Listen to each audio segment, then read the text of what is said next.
یاد رکھیے، عید کے دنوں پیٹ کی خرابیوں، چھری کے زخم لگ جانے اور جانوروں کی ٹکر سے زخمی ہونے والے مریض سب سے زیادہ ہاسپٹلز میں رپورٹس ہوتے ہیں۔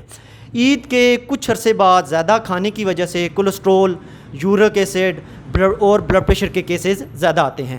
یاد رکھیے، قربانی کا گوشت فوری طور پر ریفریجریٹر میں نہ رکھیں، بلکہ اسے کچھ دیر کھلی ہوا میں رکھیں تاکہ اس کے اندر سے خون ختم ہو جائے اور پھر اس کے بعد آپ ریفریجریٹر میں اس کو رکھ سکتے ہیں۔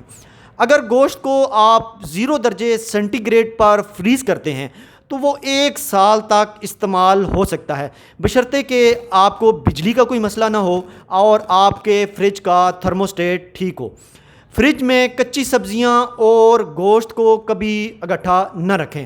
دنیا کی کوئی سائنسی تحقیق یہ ثابت نہیں کرتی کہ کولڈ ڈرنکس پینے سے ہاضمے کا عمل تیز ہو جاتا ہے، بلکہ کولڈ ڈرنکس سٹمک کو بہت زیادہ خراب کرتی ہیں۔ تو آپ کوشش کریں کہ جن دنوں آپ عید کے دنوں میں کولڈ ڈرنکس سے پرہیز کریں۔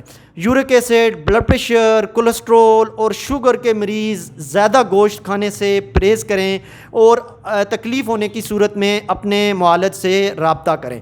شوگر کی بیماری دنیا کی 10 بڑی بیماریوں میں سے 6 نمبر پہ آتی ہے۔